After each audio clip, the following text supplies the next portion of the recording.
am a true Bandilian. Tell them that we found it. Release my home, my native land. Tell them that we found it. I want you people to understand. Tell them that we found it. I am proud to be a Belizean.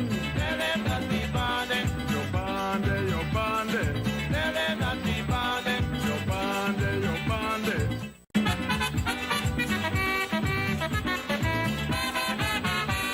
I am a true Bandilian. Tell them that we found it. Release my home, my native land. Tell them that we found it. I want you people to understand. Tell them that we found it. I am proud to be a Belizean. Tell them that we found it. Your bande, your bande. Tell them that we found it. Your bande, your bande.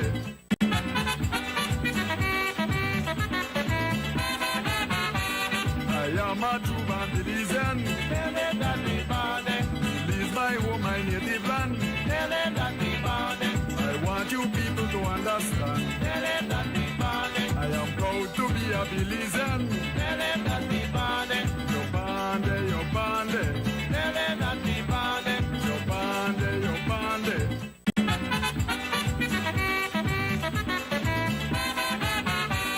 I am a true Bandilian. Tell them that we found it. Release my home, my native land. Tell them that we found it. I want you people to understand. Tell them that we found it. I am proud to be a Belizean. Tell them that we found it. Your bande, your bande. Tell them that we found it. Your bande, your bande.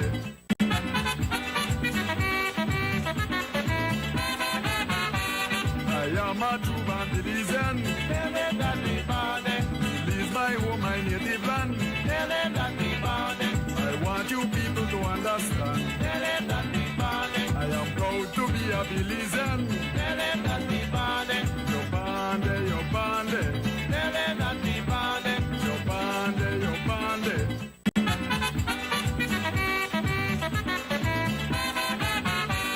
I am a true Bandilian. Tell them that we found it. Release my home, my native land. Tell them that we found it. I want you people to understand. Tell them that we found it. I am proud to be a Belizean. Tell them that we found it. Your bande, your bande. Tell them that we found it. Your bande, your bande.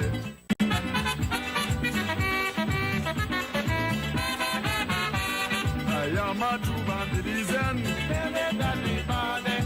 Release my home, my native land. Tell them that we found it. I want you people to understand. Tell them that we found it. I am proud to everyone, and welcome to Naval String Connections. You're here with Aria, your host tonight, and my guest tonight is Rishma Eckert. And tonight is Thursday, August 20th. I'm coming in from Chicago. Rishma is in South Florida, and we have this opportunity, this platform, because of XTV, Creme Radio, giving us a space to discuss diaspora-related issues. And so tonight we had a summit, which was the third summit, the Belize Diaspora Summit 3.0. It was our third summit. The first one we had in California, Los Angeles, California. Last year we had it in Broward County, South Florida. And we decided to come home this year. And part of coming home also was to discuss a policy paper. So Rishma and I have partnered on this venture, Belize Diaspora Summit. And Rishma is a business attorney in South Florida. I am a real estate / finance professional here in Chicago. And so with that being said, Rishma, could you please introduce yourself? Good night, everyone. Good night, Belize. Good night, Aria, XTV, Harlan in the back.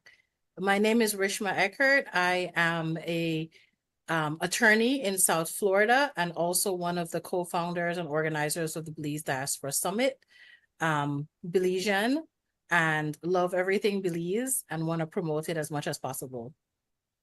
Welcome. So we also would like to shout out big time to the people who made this actually possible. Before we even start talking about the process of the Belize Diaspora Summit and what our vision is, because a lot of people have asked, hey, why are you guys doing this, right? So big time sponsor is the Ministry of Tourism and Diaspora Relations. They have been one of our major sponsors from the beginning. Without a doubt, XTV has given us the platform to not only promote the event, but also they are a big partner in showcasing the event. They gave us the platform, they gave us the idea about creating a Belize Diaspora Summit that lasted more than one day. And then we think about all our vendors that, and I don't want to forget anyone, but Well, let's shout out some of our major sponsors, Finance Belize. right, Finance Big, Belize. big help in getting a lot of the logistics on the ground ready for us and helping us even with the planning of the itineraries and planning of the events for the day. We had Digi, we had Saber Realty, which has been with Sabre, us from day one. yes, Sabre. They have been providing affordable lots for Belizeans at home and abroad. We have Kapali Rum, who graciously hosts our little mixers and create that little fun environment. And then we have Wine Time and Adventurous Tours, Creole Boys Adventurous Creole Tours, Boys Tours. which is a young family, very ambitious, and their quality of service and work is very high. Um, of course, the Ministry of Natural Resources, who shows up at our event from day one, the Ministry of Immigration, again, who shows up at the event, providing important services for Belizeans in the diaspora. We had the Social Security, NTCUB, National Trade Union Congress of Belize. I could never say their initials. We had Maya bags. We had what is it to perfection? I'm trying to remember Farm, the farm to farm to perfection. with They their live brought, killer bees. yes, they brought a live killer bee hive with them, and I'm like, please don't drop that. Well, let's not forget Belize Bank International. Yes, Belize Bank International, that's providing financing for Belizeans abroad and in the diaspora and at home. 501 Pulse. 501 Pulse. So you should check them out because there was our app developer, Reese. And right now if you go on his app right now, 501pulse.com, you can follow different events that's happening in the Belize diaspora and in Belize itself. Who else? We also had strategic partnerships with Niche for Yes. Savor Belize Night.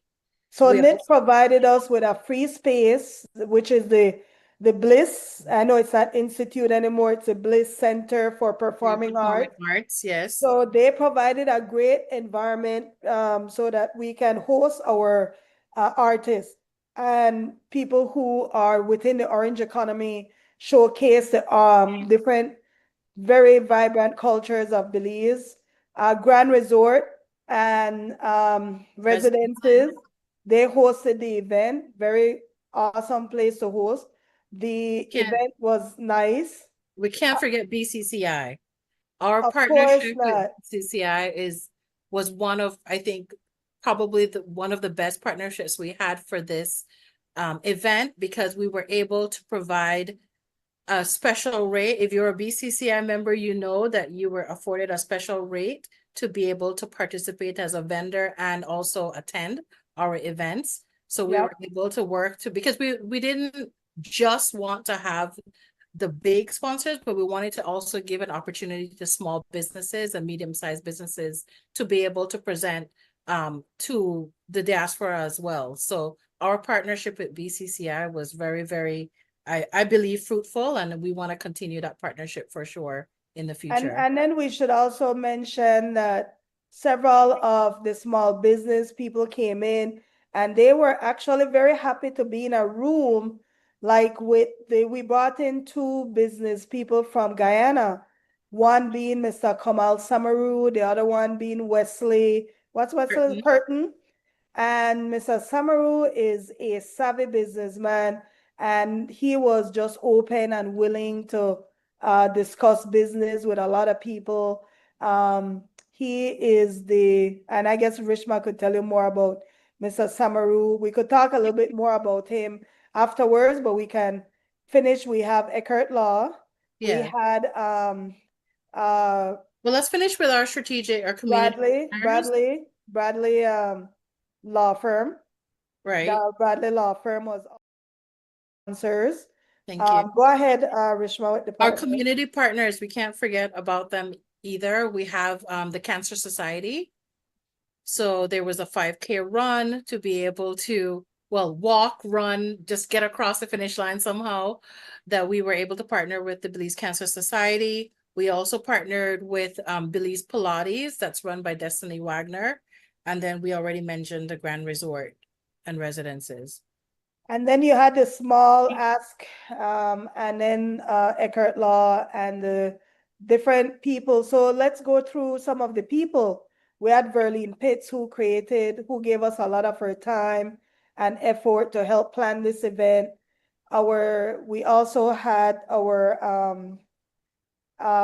volunteers, and let me shout out the Thompsons. So the Yeah. Thompsons were two of my clients that moved to Belize, and they came and they were phenomenal. So it's Paulette and George Thompson, and they were just at the door at the event helping to think. I mean, they were phenomenal, and I really appreciated a lot of the stuff that they did. Then go ahead with the other volunteers. We have some youth We volunteers. have some youth volunteers. One of the reasons too that we wanted to make sure that we had some of the youth, because we realized that in Belize, a lot of times the young people, especially students, they don't get an opportunity to be in the spaces with business people or spaces with investors, business owners, even our special guests that we had attending. So we wanted to give an opportunity to be able to have some student volunteers. So I'd like to shout out Jevon Hulse Jr., Kemra Singh, and Aiden Broster. Thank you guys so much. It was very cute because they came in and they were just like, what would you like us to do? And you can tell that they weren't used to being in these types of environments, but they killed it. They were able to walk around, introduce themselves, talk to people, direct them where they needed to go, and showed some level of real leadership. So I really appreciate that. Thank you. All right, so let's talk a little bit about the summit, and let's talk a little bit about what it takes, because just so you know, this is not our full-time jobs. This is something that we do because we think that there's some very important things that the diaspora can contribute to Belize growth. And so every year that we end a summit, we start the process of planning the next one. So the planning does not start a day or two before, and there's like a lot of million little things that takes when it comes to the summit, and that happens after our regular jobs, after our family obligations. And Rishma has two young School kids. girls. Thank goodness I'm heading to empty nester, but still, I'm just saying that it's in between, weaving in between all these different responsibilities when we're planning this. My stress level is at a ridiculously high level when the dates are coming and you feel the urgency coming on and stuff like that. And it's really to get people to move, because you could be passionate about something. That doesn't mean everybody has that same level of passion. So really, to take all these different moving parts and putting it together. And I'm happy that I partnered with Rishma. And I'll be honest, she drive me nuts sometimes. I drive her nuts sometimes, because it's a lot. It's a lot of work that we have to get done. And I have And to a lot put of strong myself, personalities, and we're both very strong people yes, in yes. what we want. So you know, that there's going to be that. But the one thing I always tell Aria is that as long as we're aligned with the goal that we want to accomplish, we can get through any of the disagreements or the squabbles because our goals are aligned. And Yes. so, and knowing that neither one of us are professional party planners or event managers or anything like that. And, you know, of course, we try to seek assistance and volunteers from that are in that space, but that's not our profession, our, you know, our daily profession. So it does get a little bit tricky. And when you think about it, even to have a 3-day summit, even from the inception of it, of what is it that we want to even talk about? What are the topics that we want to talk about? Who are How the people who are the who people want who are in their, the best position to talk about those topics? What do we want to accomplish by talking about these things? What is the next actionable step? So we're not just thinking about what event we want to put on. We're thinking 6 months in advance, down the road. We're thinking a year down the road, 5 years down the road, 10 years down the road, what this snowball effect can be. So it's a lot of conceptualizing before we start putting actual roots down and like asking people to participate. What's the hero's lines that he used with the guidance notes, trying to think of the guidance notes to talk about. So things like that, that the little nitty-gritty parts of it that people don't usually see is, I think, the thing that drives us crazy, but it needs to get done. yeah, and I'll say this. I think that we did not shout out as yet, but all our panelists, just so you're aware that we had several, maybe 50% of our panelists flew in for this event, right? And most of them did it on their own accord because they believe that there is something that has to be done. There is a void when it comes to the policy aspect of it. And there are people who are serious about trying to create change. And for that, I have ridiculous respect for them, because these are busy people. These are not people that are just on vacation That's or right. retired. They are They're professional people working themselves, very busy lives. and And take time off of work, rearrange schedules to be able to participate. And we're very, very grateful for that. yeah, yeah. So let's go back to our history a little bit. So let's talk about how did the Belize Diaspora Summit come about?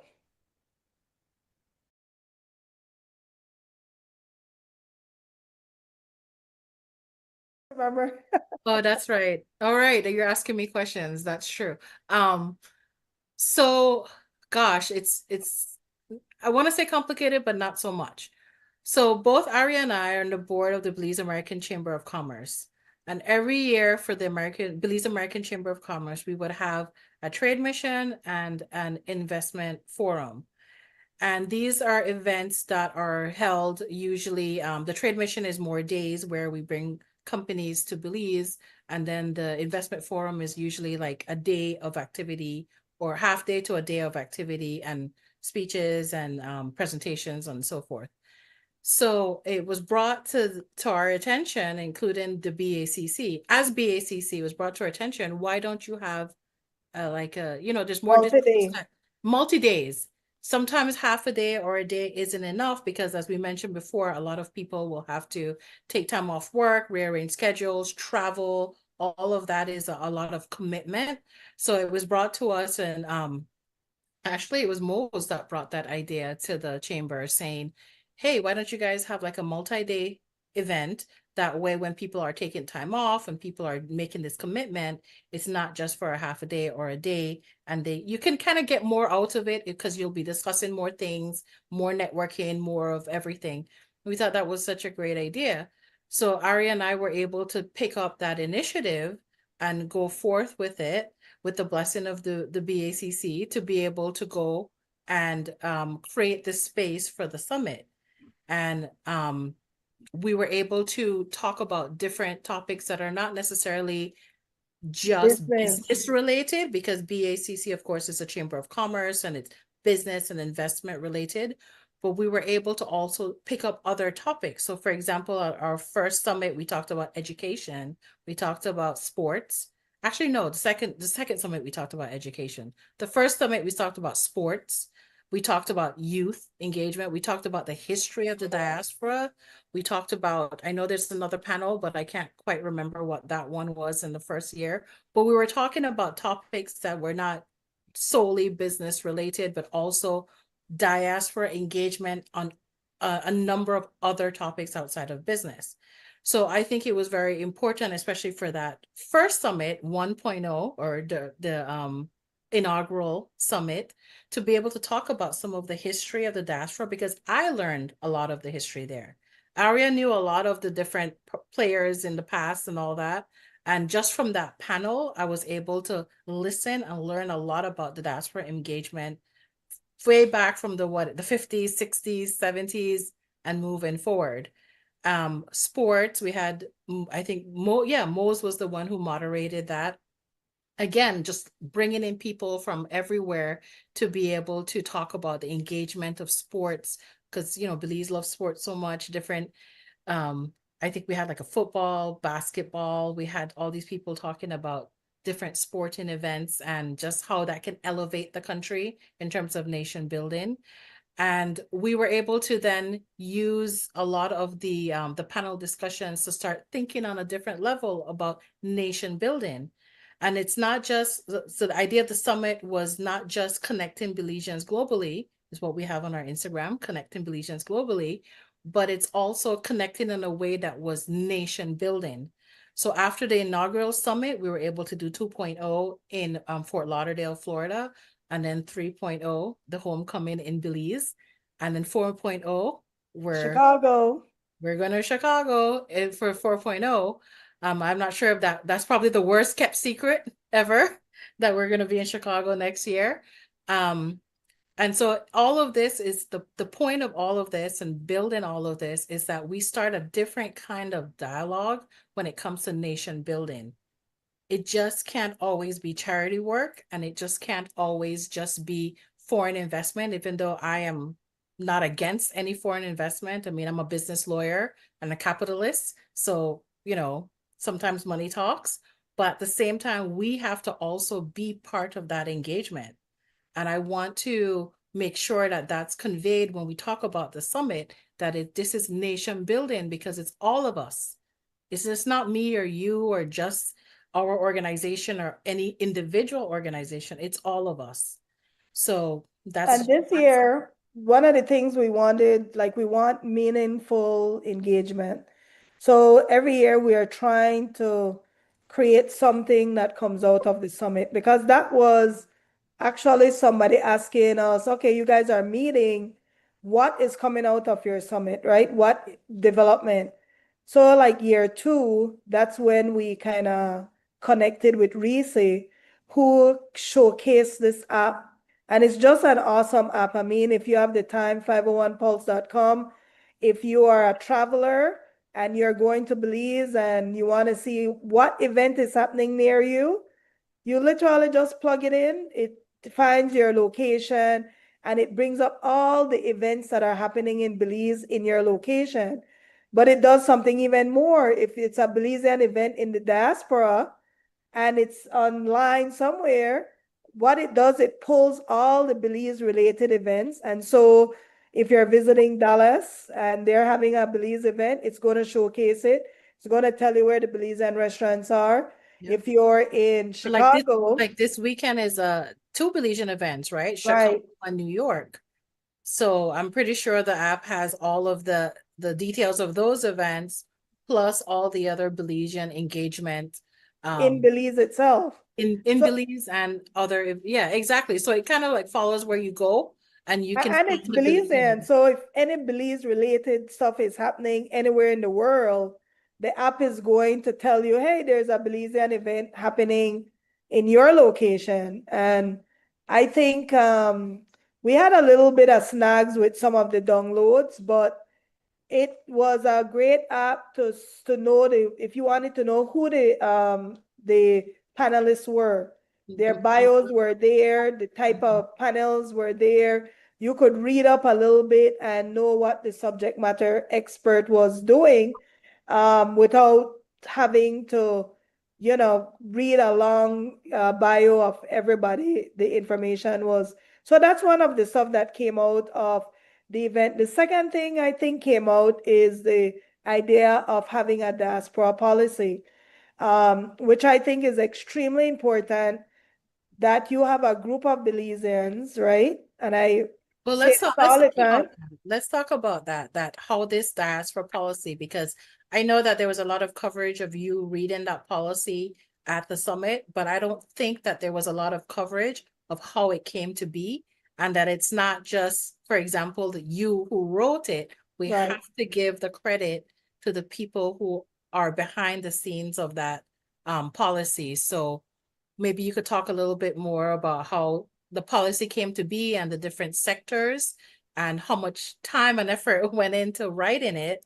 And And we're still writing it, in fact. It's yeah, not the final product, but just to give you an idea is, so we do need a policy in the diaspora. The Belize diaspora contributes 10% of GDP, and that's only in remittances. mhm. So if you think about Belize makes $1 billion, 10 million of that is coming from the Belize diaspora.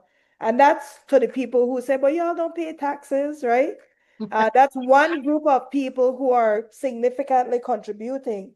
And then when you add backpack drives, medical missions, you have all these different, you have Belize, Ladyville highlights, you have all these different groups that basically give back to Belize in ways that are not necessarily identifiable as a A remittance as a remittance, because it could come in as products, or people could fly in with them, and or it's not even measurable. services, even services. When I hear Right. about, I have to shout out Dr. Albert Williams when he tells us about how many times he's flew to Belize, and I know he likes, him and his wife, they like to stay under the radar, but just in services, flying to Belize, doing classes on financial literacy. I mean, he does that a lot. There's lots of Belizeans who give of their time and services as well. So that's not formally taken into Calculated. calculated with the remittances, but there's, I mean, I wonder if you were to measure what kind of contribution the diaspora actually gave, what percentage that would go up to. Well, if you think about how much some of them make per hour and the hours that they give back to Belize, and you quantify that, that Yeah, might be another $10 million. could But be. what happened was, years ago, you had Dr. Ron Hyde, you had Dr. Lizama, it's a whole bunch of doctors, Dr. Arzu, you had Dr. Greenidge, Dr. Bulwa. So they formed a group. Don't ask me why I'm in the group. And Odessa Pitso, who, by the way, is a doctor, PhD doctor. I'm the only one in the group without a doctor title. But Ron had this idea of wanting to do something that was meaningful, right? He wants to create impact, but he doesn't want to do just a, hey, let's just give money to one event. He wants that it's more of an uplifting type of venture.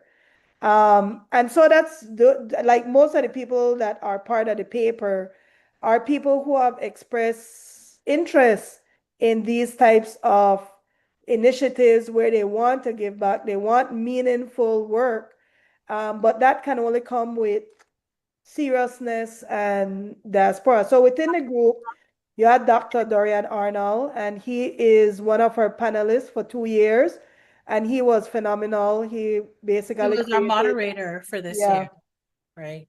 You have Reese, who is 501 Pulse, right? That was part of this. You had Dr. Cummings. She's in education, and she was one of our panelists from last year. So I'm just telling you how we put together something based on a lot of our contacts that we made during this event. You have a young man that just joined. He is in charge of policy for his university, and he's working on his doctorate right now. His name is Christopher Cutkelvin. He was introduced to me by a Belizean in Belize. You have Dene Joseph. She is a mover and shaker in California when it came to DACA. She's featured right now in the presidential Obama Presidential Library, and she was invited to the State of the Union by Kamala Harris. She's part of the group, and she's been big in policy. You have Rishma, of course. You have Opal Enriquez, who does health, and she is into beauty products and healthcare. You have Ray Gongara, who does a lot of art and shows coming out of the diaspora. He has a show coming up In in September. September, Nora Parham, and they're going to do a presentation during that time. Work coming out of the diaspora. So we have Clarence Halls, who is in charge of the city of Michigan in Indiana. He is the executive director for the Economic Development Council. You have Dr. Phyllis Hughes, who is one of the big organizers of the Chicago Belize Day. She is part of the event. We have Maria Lara, who is a returnee. You know, he was a city manager for a major city that has a budget bigger than Belize. He is now the COO or the CFO for the DFC in Belize, but very professional. You have Naisha Lang, and if you know anything about her, her father was one of Dr. Eddie Lang, who was one of the first diaspora promoters, organizers. She's now an attorney, and she's into the art also. She is doing The movies, documentary or everything. documentaries. She has an event actually next week. I wish I could attend. I really would love to attend. She's doing a feature film, and it's going to showcase, I believe they're showcasing the Mayas, and she does these different showcase. One she did with the Reef in Belize, and I know that she did different dance groups in Jamaica before. So she's in the film industry. We have Ambassador Murphy, who is part of the group. She's not writing the paper, but she's supporting the initiative. Documents. Yep. You have Verlene Pitts. She is with Ray doing the art part of the paper.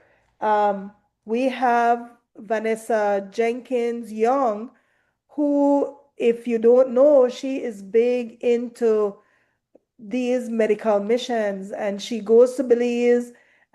She helps people with diabetes, and she organizes a lot of events in New York. She's part of the paper. You have Dr. Nicole Ramsey. She's a professor in Texas. She actually did her dissertation on the migration of Belizeans. You have Rashad is part of the city council in California. You have Dr. Kareem Usher, another professor. You have Dr. Greenidge and Dr. Ron Hyde. So just so you know, this paper isn't written by one person. It's been divided into health because health is a major factor that affects Belizeans. You have law and Law and policy. policy. You have business and investments. You have art. You have the art sector, people who are giving back to that, the creative sector. You have also education, which is major. And then we have the IT people. And coming out of this summit that we have, they're working on a white paper, the IT group that did the presentation that we're going to add to the paper. So everybody has submitted their section, and we are waiting on the AI section to be added to it. And then the young guy who does policy is going to help us create it.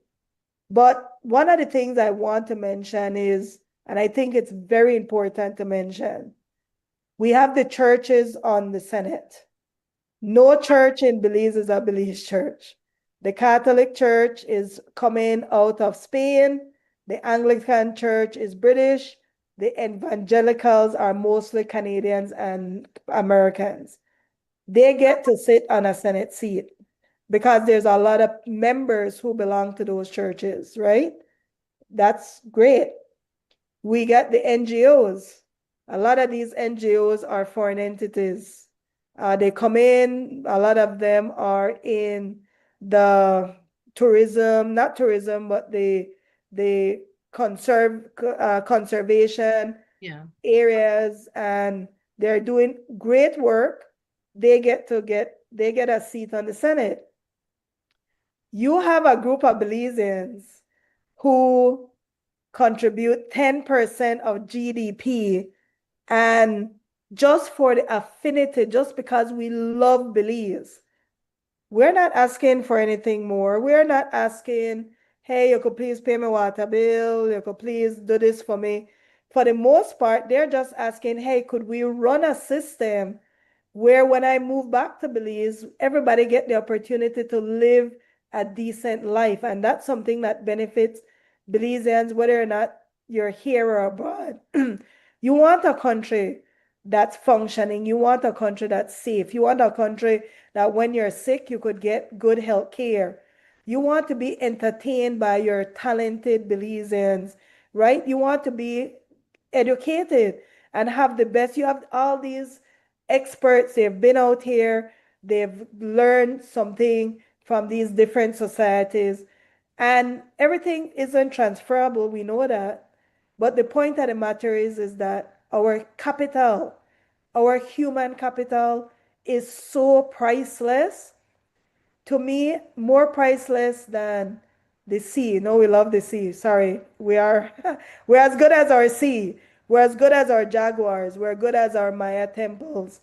I think that if we are become serious people, Belize can become a first world country. I always say that because, and this is my take, Singapore. I always bring it up and I want to go travel there. It's on my bucket list. Singapore got self-government from the UK the same time around Belize.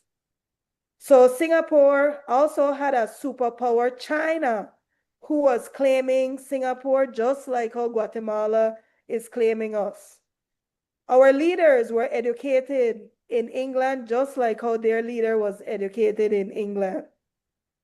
The difference was when the Singapore leader took over, the first thing he tackled was corruption. That was the first thing. And the second thing he tackled was he believed everybody from Singapore should own a home in Singapore. He said, because if you are not vested in your country, you will never fight for it.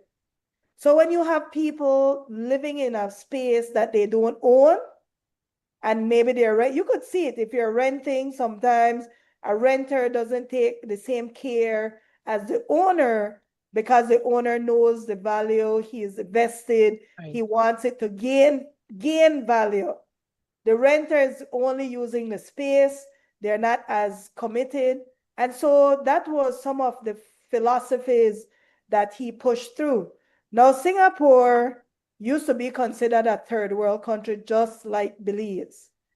Singapore is now a first world country and one of the most developed countries in the world. Most developed, even ahead, it might be going ahead of the US right now. That is because he got people vested in his country. Sorry. Let's follow up with the thought of what you just said. So the NGOs and the religious groups all have a representative in the Senate.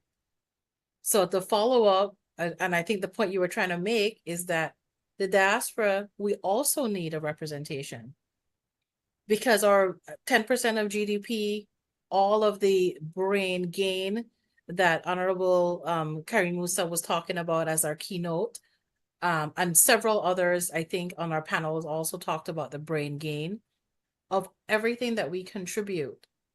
We would like to have a seat on the Senate because I think that section and that faction needs to be able to be part of that nation building as well. But even more than the Senate, the boards, like you have an education board, you might want to bring in somebody because AI guys, I'm not It's not even something we can ignore. AI is here. The whole structure of education is changing. The Jen. way people communicate has changed. And the only way that our people can become competitive is that we bring in people who love Belize. And that's a difference. You could bring in anybody from any country in any part of the world. But the difference between the diaspora and a lot of different experts is that the diaspora, many times, because of their affinity for Belize, they're doing it out of love.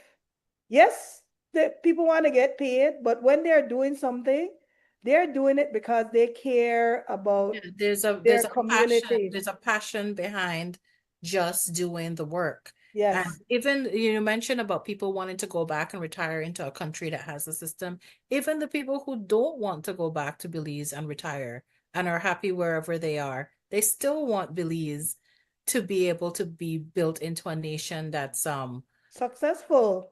successful, where there's opportunity for young people. A lot of the young people we were talking to with the student volunteers and whatnot, they're afraid. They want to go to the States, they want to go to England, they want to go anywhere else because they just don't see an opportunity in Belize. And that's, to me, that's very sad. They're like, what are your options when you come out with your degree? So it's just, it's that passion that's there that the diaspora has, and we would like to translate that into something actionable. And Yeah. that's why the policy is being put together. And just for clarification, like the policy that we're trying to put together are bullet points and different initiatives that can work to benefit both Belize and the diaspora. And these are things that we would like to present to the government of Belize, knowing that it is going to take time for implementation, right? Because you have to have willing parties on both sides to be able to do that. But it's a good start. And of course, we're going to open it up to public scrutiny as well, because we want everyone to be involved in the nation building, that there must be a buy-in. One of the things that we talked about on the Summit 2.0 was some of the attendance issues that we had in South Florida. Now, I understand the timing, the environment was very different when we had it in South Florida. There was a lot of external things with the US government that I know that had a lot of fear in people in terms of attendance. But one of the things that we really talked about was the fact that the people, there's a seriousness that has to happen for for the policies to be implemented. A seriousness on the part of even the people in the diaspora. Like, yes, we like to have a good time and everything, but we have to also couple that with some seriousness. And things aren't going to change unless we initiate it. And I mean, Aria could tell you how many times people either message us or spoke to us and said nothing happened. Then nobody listened to no policy. You never get just the naysayers all the time, the negativity. And we take the constructive criticism where for what it is, but at the same time, nothing will change unless you start that change or you initiate that change. So part of the policy isn't to force a policy paper and a policy down the throats of any government. That's not what we're trying to do, but we're trying to start the conversation of where this may take us. Like I said, we don't think about just the event. We think about 6 months, a year, 5 years, 10 years down the road. So just starting that conversation and starting that snowball down the hill would probably be a lot more beneficial in terms of like the way that you look at the policy than something that we're trying to force down anyone's throat and thinking naively that if we give them this policy, then we're going to get everything we want. None of us, both me and Aria, we're in the corporate world. We know things don't work that way, right? But we want to make sure that we at least start the conversation in a positive direction. And I want to add that Rishma said something very important about we are in the corporate world and we know how things are done. But the corporate world is very much profit driven also, right? So if it doesn't make sense, it doesn't happen. One of the things I will say is, as a member of the Belize diaspora, I'm one of those people, I always tell people, I'm one of those people that didn't come to America to stay. I actually came for education and then ended up staying here in America because I ended up getting married, having my son and everything. Okay. But my purpose was to go home. In fact, I remember as a young person, I was like, I knew there was so much more I could do. And I could just speak on this as people ask me, why are you passionate about this subject? So, as a young person growing up in Belize, you realize many times that you're far more intelligent than people give you credit for, right? So, in Belize, and I see this a lot, if you are very smart, but you have money, many of those people get there, or access, many of those people get the opportunity to go study and they never come back, right? But there's also a very intelligent group of Belizeans that never get the opportunity to go study. And some of these young people fall along the way because they're bored. It's like they're bored. They don't have the right resources to do the right things, right? And when I was growing up, I always say this, we had spare. I remember I was interviewed by Asad Schumann on his show. And I remember just saying on the show, because he was asking us questions about nation building back then. You know, they were so active. I guess if you grew up, I'm a little older than Rishma, Yeah, but I was gonna ask you what's spear? yeah. What is So that? when we were growing up, that Guatemala crossing over the border as a young child, hearing about curfew, oh, Guatemala is going to cross over the border, and you see the British driving all over the place. As a young person, or as a kid, because I was a little kid, I remember listening to the worry of my family, but not understanding exactly what's happening. And because Belmopan had those big drains, we were like, hey, the Harriers are flying over. We're going to hide under the drains. This is a Belmopan experience, Oh guys. my gosh, yeah. Because Belize City, I know you guys don't jump in drains. No, I not that me personally, no. I don't Right, know if anyone else is doing that. right. So Belmopan drains are clean. They're just deep and when I was growing up. Anyway, so it's like you grew up in an era of activism. I grew up in an era of activism. Um, and then there was riot. They had 1981 heads of agreement. You were just being born or around that time. Rishma probably was selling diapers. Yeah, I was well, we were just in 1981, so I was Yeah, like two. that's what I'm saying.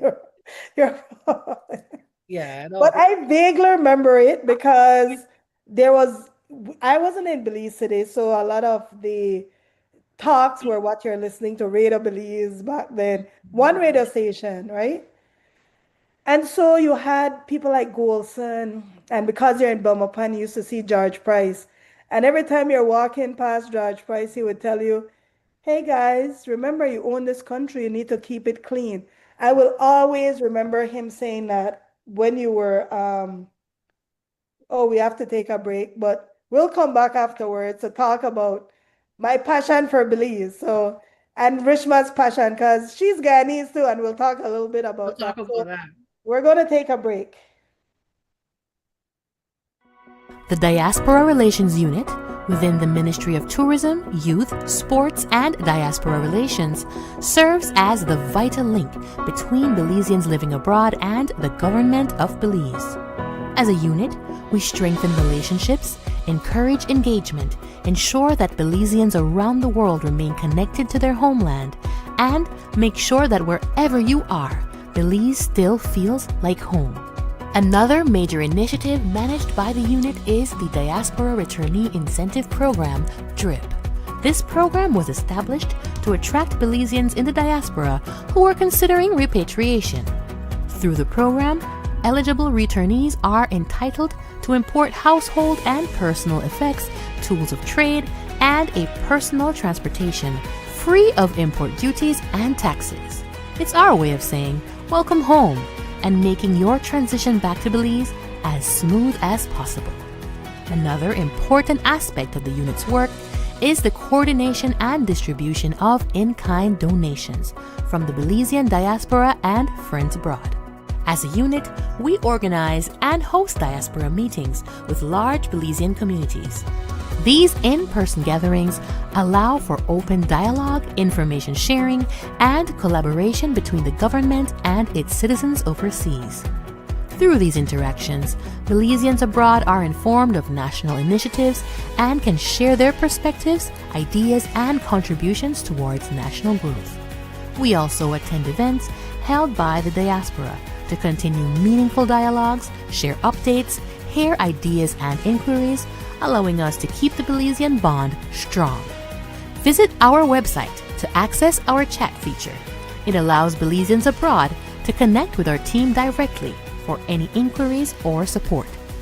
We encourage all Belizeans living abroad to sign up to our registry. This will help us keep you informed about initiatives, events, and opportunities to engage with your home country.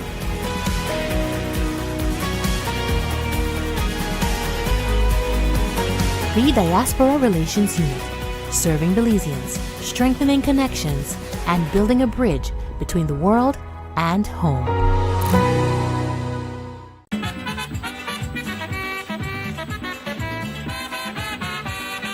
am a true born Belizean. Tell them that we born there. Belize my home, my native land. Tell them that we born there. I want you people to... Hi, and welcome back to the Naval String Connections. I'm here with Rishma Eckert, and we're talking about the Belize Diaspora Summit 3.0, which we recently had in Belize City. Thank you for joining us. If you're still there, give us a comment. Tell us what you thought. If you visited the event, please let us know about it. So I'm going to wrap up on what I was saying, but my passion for Belize really came from our leaders back then. Back then, we were not a society that was burdened with corruption. Our leaders, to me, back then were very nation building. They worried or cared about the youth. They encouraged us to participate. You had Miss June Huchner that took a youth group of us. You had all these great leaders back then that kind of pushed us to do something. And that to me is my need to give back to Belize. So that's basically a transition of how we came up with these different ideas. We planned this event in a way that this is things that we wanted to do. So much so I had to tell Rishma, hey, Rishma, hold it down. It's only me and you. Because Rishma is like, and what about doing this? And what about the amount of voice notes I sent Aria, hey, I had another idea. I did it the other day. Why don't we do this, and this? And it's always like, okay, let's see if we can figure it out. Yeah. Because it's just, once you have a passion for something, it triggers your creativity and your ideas of things that you can do that are going to be beneficial. And I just want to piggyback off of what you were saying, Aria, so my passion for Belize really started when I moved to Belize when I was 6. So imagine this young child having been born in Guyana. For those of you who don't know, my family was born in Guyana, with the exception of my younger sister who was born in Belize. My family moved to Barbados because my dad was in law school. And then from Barbados, our family moved to Belize because he got a job with the government of Belize. And so the entire family moves. So a 6-year-old little child from Barbados speaking Bajan Creole, don't understand a word of Belizean Creole, being dropped in the middle of the school year at St. Joseph Primary School, love St. Joseph, and being able to, this is 1986, I believe, 1986-ish is when our family moved to Belize. And I tell you, talk about, maybe as a child you don't have a choice, but I loved it. I love the country, the people. I eventually learned to talk Creole, after many misunderstandings, and just the opportunity that Belize was, it's such a new country at the time, but just the opportunities that they were able to afford my family and us to be able to live what I consider a really good life in Belize. I will forever be grateful. So when people talk about, I know the show is called Naval String Connection, not really my navel string, but still the passion is there because I'm just organically grateful for the opportunity that the country has afforded my family. So when I talk about Guyanese Belizean, I was born in Guyana, Went back for law school for a little bit, but I've never really lived in Guyana beyond 2 years old. Other than law school, I haven't really lived there. Familiar with the culture, of course, my whole family is Guyanese, but Belize is the place that I went to all my schooling up to college, and just all my best friends are there. All the culture, the people, it seeps into you, seeps into the blood, and that's where the passion comes from. Just being really grateful for opportunities, and I want to see the best. I want those opportunities for other people in Belize. I want people to be able to experience that kind of growth and just the love that comes from that connection that you have with a country. And because of Rishma's connection to Guyana, she belonged to the Guyanese American Chamber of Commerce, and we were able to visit Guyana last year. They were opening the World Trade Center, and they invited us because they come to our events too in the US. So with that event that we attended, we were able to meet some great business people. We met people from Guatemala, from Venezuela, from Barbados, Like um, yeah. Americans. It was such a great event. So for this summit, we were thinking, hey, why not make it more regional? Because Guyana has one of the largest diaspora populations in the world, and they And have a policy. the fastest growing economy, because I know everyone's going to say, well, they have oil. Okay, Yeah. you're right. They have oil. But what they're able to do with that money in terms of building, I saw a post the other day that talked about Guyana is the only country in the world that if they never had to import or export again, they can grow all their food groups. They're the only country in the world that could be self-sustained and still produce every single food group necessary for their people. Guyana, little Guyana in Yeah. the Caribbean is the only country in the world that can do that. Plus, So Ghana is similar in the fact that they have an indigenous population like Belize. even They our have a history, rainforest. our British history, if Yeah, you and live they have on a claim. They have a claim from Venezuela, just like Belize, Venezuela, and going to the ICJ like Belize. So we have a lot of shared history with Guyana. So I thought, hey, let us try, let's shoot our luck and invite Mr. Samaru to this event. Now, Mr. Samaru is a major business guy. yes, So for him to get an email from, hey, these two ladies I met in, and let me shout out to our Belize, Guyanese commissioner, ambassador, high high commissioner, commissioner, right? So she gave it's um gosh, how could I forget her name right now? Gail. Gail. Yeah, so the Belize High Commissioner for Guyana, she was simply amazing. When we went to Guyana, it's like she adopted us. It was five of us, six of us that went to Guyana together to go check out this event.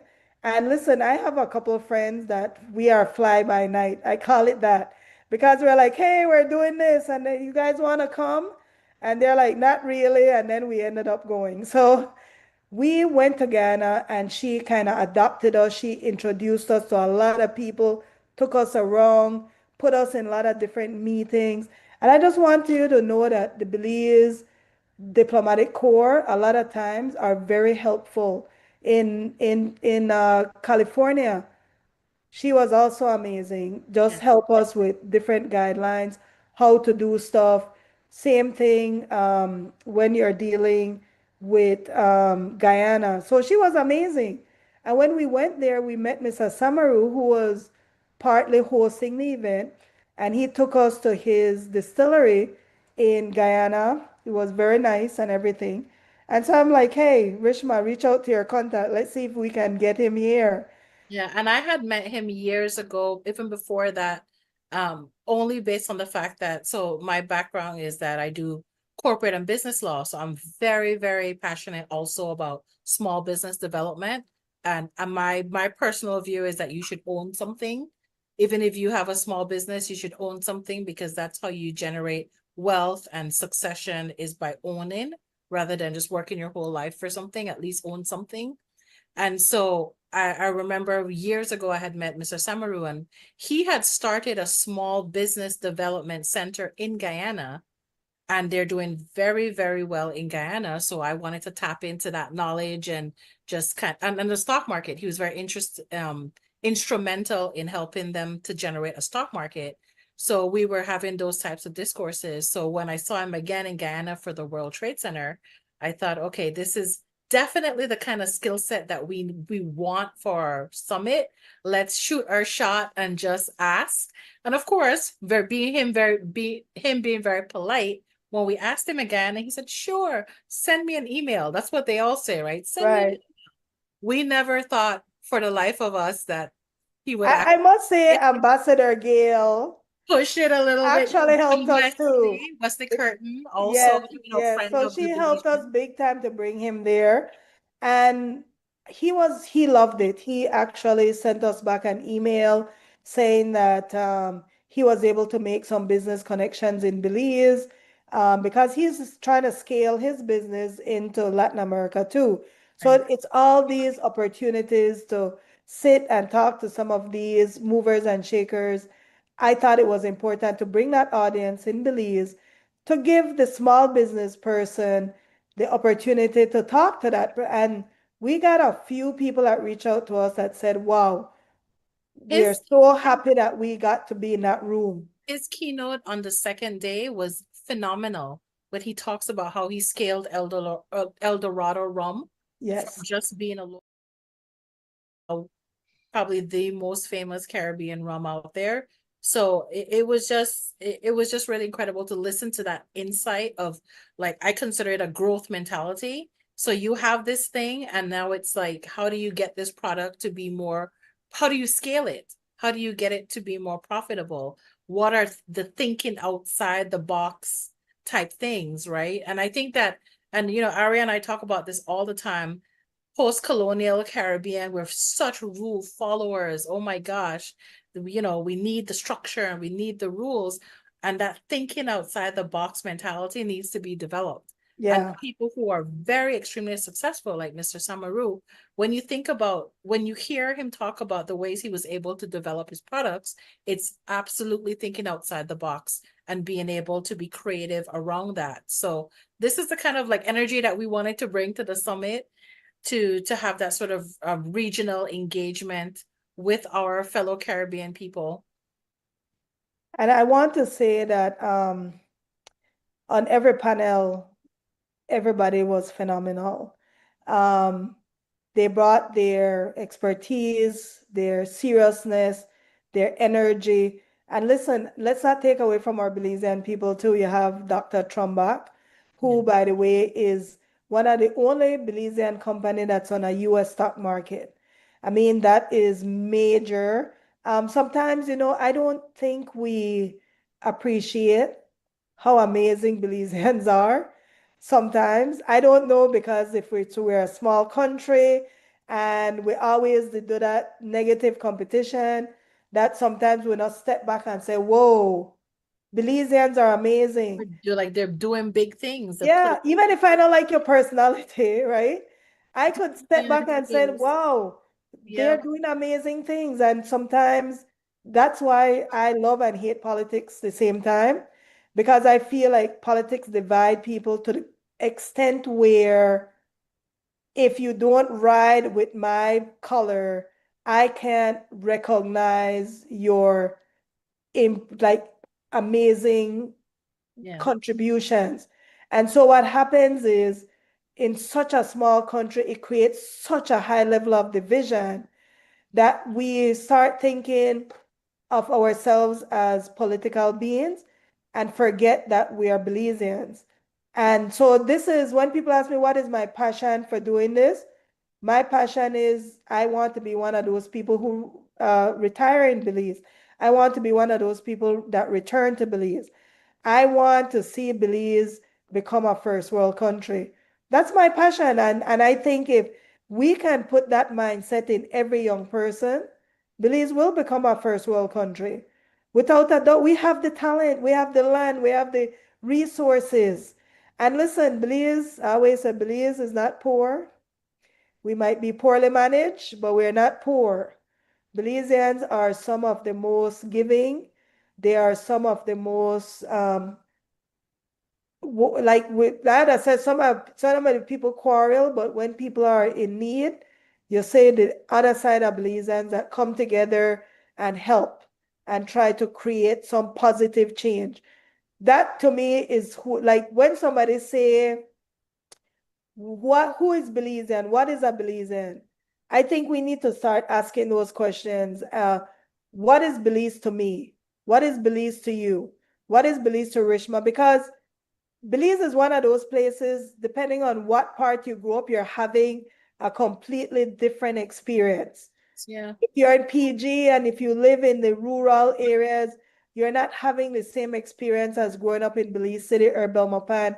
If you grew up in Spanish Lookout or Cayo or Orange Walk, we're all having different experiences as Belizeans.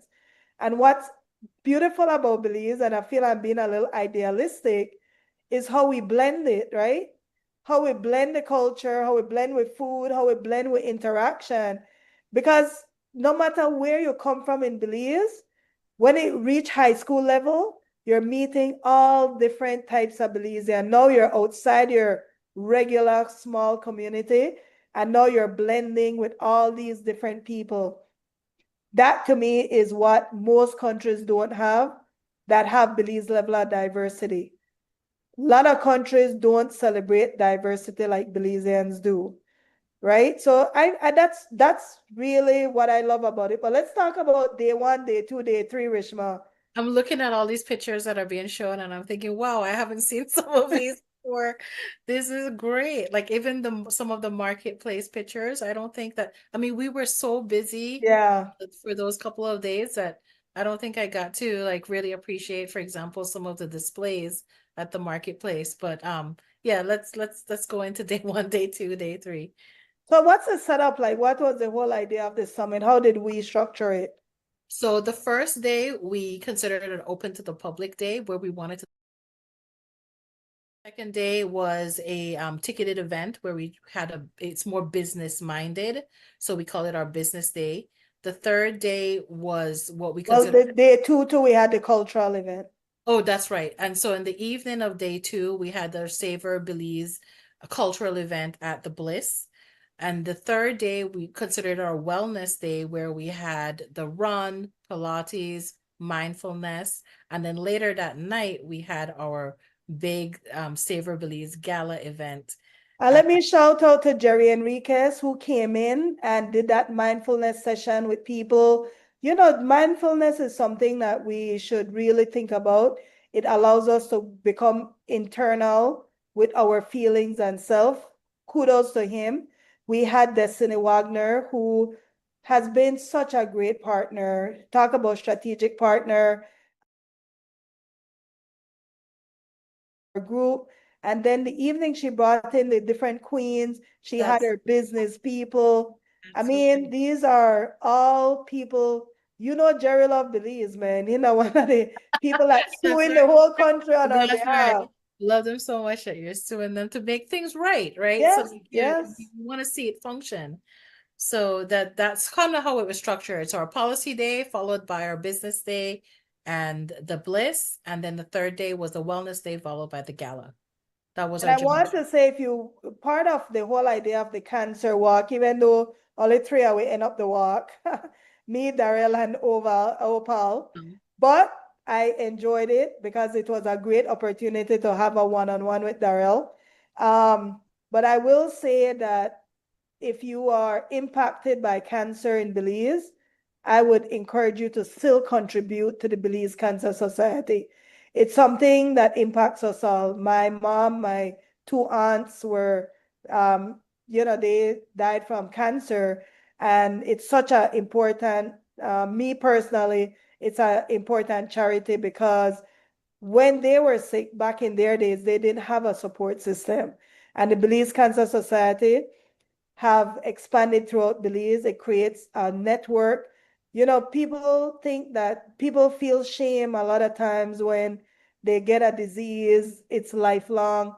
not lifelong, but life changing. And many times they don't get the opportunity where when my mom was diagnosed, they didn't have a network that they could go to people who had similar experiences and stuff to discuss it. So it was more private suffering. And one of the things that I do admire about Kim Simplis is that when she was going through her personal treatment, she came out without the hair. That was such a powerful move because so many Belizeans then were able to come out that darkness. And now we have the Cancer Society. They're having multiple events coming up in October, which is Cancer Awareness Month, breast cancer. Look for some of their events that they're having. Also, Hold mindfulness and on, I wellness. have to shout out my mom, who is a breast cancer survivor. Yes. And Okay. so, yes, definitely cancer touches us all. And that's one of the reasons that we wanted to have some sort of charitable activity. Yes. And, we visited the offices in Belize City, and Yeah. we were just very moved by a lot of the artwork that was there, and also some of the pictures on the walls that they were there, just, showing the strength and the resilience that this organization can have for women in Belize. So we will happily partner with them again in the future. Yes. I mean, and I like it's important. But on the panels itself, we had such great panelists, such great conversations. So Um, for day one, let's not forget that we have our wonderful mayor that did our opening, our welcome address, our wonderful mayor, and the Belize City Council, the councilors that were there. Thank you guys so much. I mean, they were very helpful in having us facilitate a lot of the things that we needed because we were in Belize City. So, shout out to Councilor Stefan, Deputy Mayor Eloise, Councilor Alan Pollard, definitely the mayor. Um, Bernard Wagner. Thank you guys so much because you guys have really helped us that day and for the event to be able to facilitate a lot of what we needed. So thank you guys so much. and let us not forget our Minister Musa, Yes. right? I mean, The you keynote of know, all keynotes. he holds a special place. I am going to be very biased with Karim Musa because I feel like the one thing I've always loved about Karim is that he doesn't wait for it to become popular for him to support it. Right. And supporting the diaspora for a while was unpopular, right? And I have to shout out Honorable Curdell Hyde too because he sends his people also, but he's not as vocal as maybe Kareem is. So we do get our support to Minister Mala because they do sponsor our events. Right. And they But have the that speech diaspora. that Honorable Karim Musa gave was amazing. I appreciate it because it shows there is a direction, there's a change in the winds, right? And what I actually loved about his speech, to be honest, was him talking about his own grandfather and relating how his grandfather had the affinity for his homeland. And so he understands when somebody leaves, that affinity doesn't leave. It was such a powerful speech. I Deeply personal. appreciated It was that deeply he did that. and impactful. And we should find that and put it on our summit page. Yes, We should yes, we should without a doubt. It is there with the actual, but I think we definitely need to cut it yeah. and put it on the page. And to me, when it comes to Minister Musa, me personally can speak about the transition because when they were in opposition, he introduced a members' bill, and that bill was to vote in the ICJ. Yeah, he And becomes now he came in and he gave a fiery speech. And this is what we want. We just want inclusion, right? That's not a lot to ask for. Include the Belize diaspora in nation building. We are all Belizeans. We're all loving Belize. We're all interested in Belize. And the Belize diaspora, and I always tell people, even if somebody from the diaspora runs for election, they still have to overcome voting. I mean, it's not like you're going to fly into Belize tomorrow and become anything. You still have to figure out the system. Right. And so they are not creating problems by allowing more people to participate. In fact, you get a bigger idea, you get a bigger network of ideas, right? So, with that being said, Panel I one. also want to thank our ambassador, Ambassador Mendes and his wife. They were so great at the event. I don't know if you want to see the elite picture when then the souls up together. You see that? I saw it. If you don't click up on the Belize Diaspora page, you'll I see actually it. have another video that I took when they were because the ambassador mentioned he not hear souls in a long time or something like that. Yes. I talked to the band. The man said, "Okay, got you. I got a souls for you." And so the band leader, I have a cute video of them just soulsing up indeed. Another one, because I saw that you had posted one, but I have another one from a different angle, and I thought Yeah. they are loving this gala. They're having the best time. And besides that, the speech that he made at the gala too, in the support of the diaspora, right? And the initiatives that we have. And again, the alignment needs to be there. Let's not forget our ambassador for diaspora relations. Let's shout her out too. She's Yeah, because one thing with her, I think when she came in, she basically went out of her way to learn about the diaspora. She had been advocating, she's been attending all our events. I was just gonna say that she's showing her support by attending, asking us if we need anything, like really If you at text this her, she responds. at this point, the attendance and the support is what we are asking for. Yeah. And to show your support by attendance is like we won't discount that at all. So And then Sandra Mala. oh my gosh, what can She I say? is she is like amazing. I don't know what I do without her, but she that a mover and You're shaker gonna of do with her everything. what we would do with her.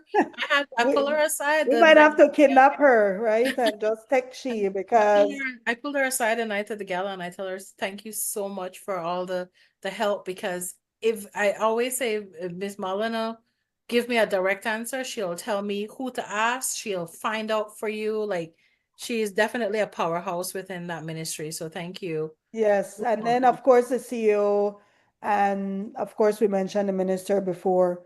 But one thing I will say, we are getting support for the Belize diaspora, and you could see it in their commercials, right? They've been coming in, they're having conversations, they're making themselves available, which I think is important.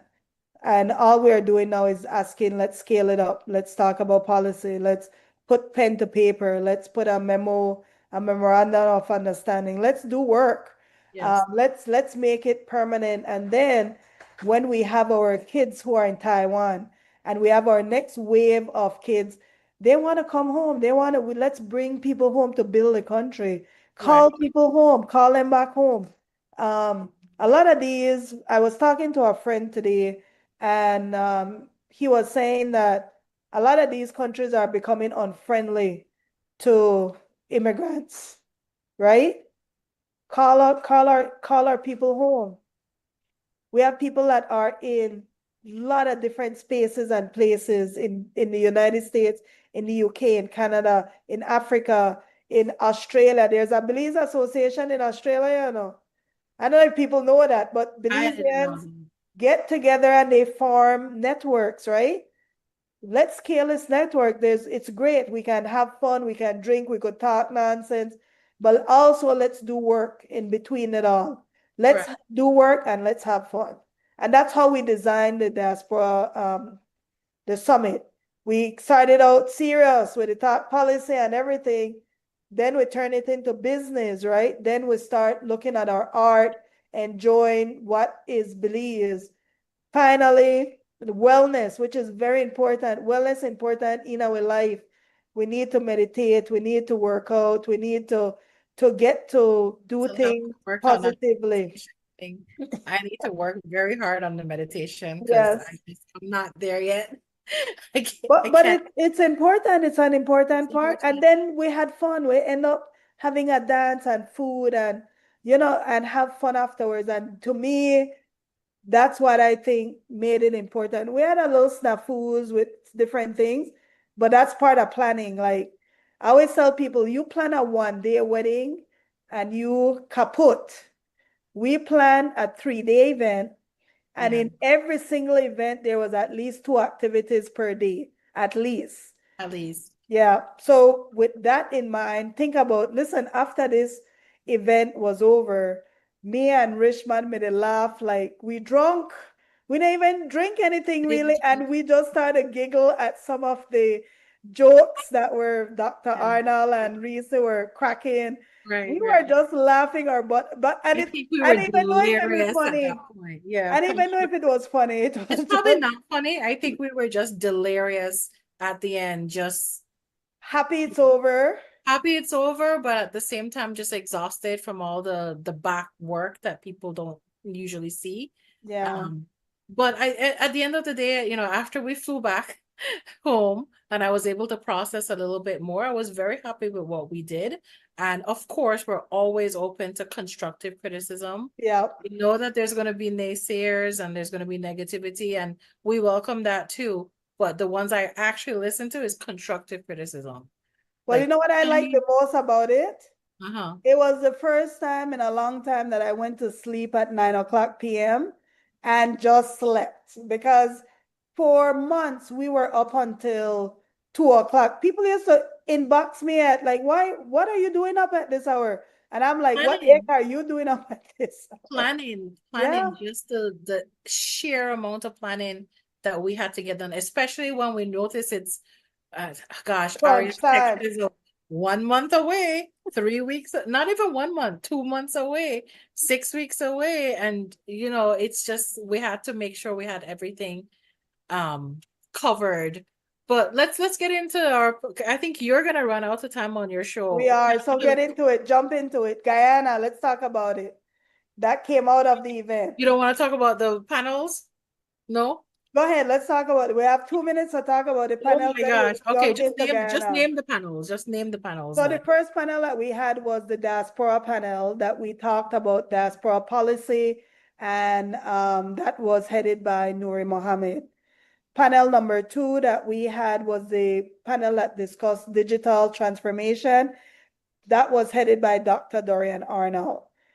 Panel number 3, Fire Hot Chat, and that brought in Dr. Andrew Trumbach. It was our Ghanese guest, and it was hosted by In this. Candice Gibson, who, by the way, is an Emmy Award journalist in the United States. Another great Belizean. I don't know if we get for celebrate how great our people are. And then the evening, listen, that youth panel, you had Destiny, who was the Moderator. moderator. But then you had the two counselors, young counselors, Dynamic, Elude, and Alan. And then you had Ashlyn. Salima, and you had Ashley. These are dynamic young people. These are our future, right? They were there. They were very gracious. They did a great job. Like They we too. took so much of, I think we tell them 1 hour for the panel and they were there for 2 hours. I felt so bad afterwards, but they were just going and going, answering questions, just, you know, they had a lot to say, and people had a lot of questions, and they were just knocking it out of the park. And then day two, our panel. So day two was business. Outside of the policy aspect, there's a lot of Belize people want to do business with Belize. I had two clients that flew in, to be honest, that have done business with Belize. I had another client that flew in. She has actually purchased in Belize before, and she's interested in moving to Belize. And so the business aspect, day two, we had how many panels, Rishma? We had two major panels. We had the scalable investment panel, and then we had the access to capital panel, the banking. Ooh, that was a good one too. Right, because access to capital is something that impacts Belizeans at home and abroad. People want to build. The majority of people don't have $100,000, $200,000 sitting around to build. So we need capital. We need to create access to it that's how we can continue building the country, Correct. supporting initiatives where people can access capital. So I thought it was a great panel, and I did too. yeah, I Then we love had, the fact. Sorry, go ahead. no, I was gonna say, then we had the finance Belize mixer But before we afterwards. had Heroes moderating that panel for Yes, finance, and yes. then on the other panel we had uh her name is Monique. Monique. Yes. She moderated the scalable, and you know what? I love the fact that she said, pick one word that describes you. Yeah. And she gave one builder, she gave another one innovator. I can't remember all the different terms, but I thought it was a way to A good start the icebreaker. conversation Yes, yes, with, that's very unique. Monique, I might steal that one day if I'm ever moderating anything. yes, yes, I liked it. I really liked it. So we have 5 more minutes, and with that being said, thank you, panelists, every single one. I can name the moderators off the bat, but everybody's name I do not want to forget. But if you want to check out who are on the panel, you can still visit our website at BelizeDiasporaSummit.com, or you can still go to the app, which is 501pulse.com/summit. So you can still go in, and if you want to learn who the panelists were, Our Facebook page has you, we did a thank you for all our moderators and our panelists, and we dropped their bios there too. So they're all on our Facebook page, which is Belize Diaspora Summit. yes. And And with that said, we're going to talk a little bit about Guyana. So now the Guyanese guys came in. Wesley didn't come to Belize for umpteen years. This no, was no, it. Kamal. He Come said for on, 20 years he had 20 not. years. So he came to Belize. His family flew in to meet him in Belize, and he spent even more time after our panels to enjoy with his family, get to meet some business people, and had a fabulous, he sent us such a great email, right?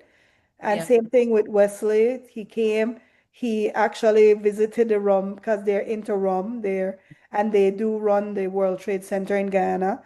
So they had a wonderful time in Belize. And so now they're having an event. So to remind you, we visited the World Trade Center last year for the opening. yes. This year they're having a 1 year anniversary They're that's doing coming up. they're doing a trade conference, and part of that trade conference is going to be doing business with Belize. Belize.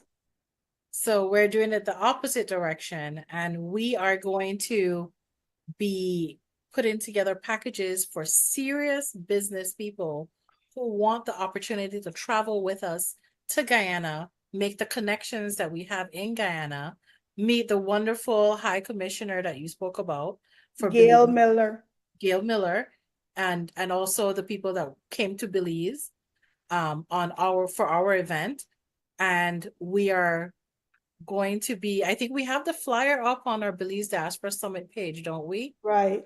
It's going to be in October, mid-October. I want to say like the 18th, 19th, the week of the 8th, October 18th. They're having their conference in Guyana, and we're going, and we're taking Belizean businesses with us. So if you are interested in coming to this very high level trade conference in Guyana, please email us at info@BelizeDiasporaSummit.com, and we can give you some more information about that. We're keeping the spaces very limited because we're not really looking to bring an entire like classroom full of people. We want to make it very meaningful, and we want to be able to give attention to the people who are coming so that we can make those connections. And then of course you can make those connections yourself as well. So the doing part of the conference is doing business with Belize. So please, if you're interested in even getting into Guyana and doing business in Guyana as a Belizean, please email us for information about the conference that's coming up. And we're at the 10 o'clock hour. So what I will say, Ghana is the fastest growing economy right now in the world, one of the fastest growing. When we went to Ghana, they will tell you we don't have enough builders, we Yeah. don't have enough anything. So if you are offering a service or you have a business, stuff that you provide, products or whatever, They need it in Guyana. Their They need economy it. is growing so fast to the point where they can't even keep up with labor and other stuff. In fact, Guyana is giving all their students free education. That's how, all the way through university, all They're the way giving, through a master's degree. they're giving their That's citizens free money. yeah. So it's an economy that if you are thinking about scaling and you're thinking about doing business, making connections, you have the rum company that's looking for opportunities there. So let us know. They're interested in doing business with Belize. They visited, they love Belize. Let's create opportunities. With that said, thank you, Rishma, for coming on the show again so that we can talk a little bit about this. And could you just give us like a little spiel? Hey, your last, your parting shots, and then I'll just take it out from there. Again, thank you for all of the sponsors, participants, panelists, moderators, and anyone that gave us any kind encouraging words. We take that too. Thank you very much, and stay tuned for our Belize Diaspora Summit 4.0 that's going to be in July in the Chicago area. If you have if you need any more information or you want to participate in any way or partner with us, please email us at info@BelizeDiasporaSummit.com. We're in the planning stage. The planning stage will be all the way up to the day before the event. But as we're putting together the agenda and we're putting together the different panels, if you want to participate or if you have any suggestions for us, we're open to constructive criticism. And thank you again. And we look forward to just keep building, connecting Belizeans globally and nation building. Again, thank you, XTV, who has been gracious to give us this platform, the Belize Diaspora, so that we can have these types of events and discussion, and for participating in the Belize Diaspora Summit 3.0, 2.0, original one. We participated in everyone. Yeah. Thank you, Harlan, who is our technician in the background. And please continue tuning in. We appreciate the support and let us know what you think. So with that being said, have a great weekend. The Belize Days in Chicago this weekend, the Belize Days in New York, that's coming up. So this is a great opportunity. If you want to do something Belize this weekend, you live in Chicago, if you live in New York, this is your weekend. So have a great weekend, be safe, and join us in Guyana.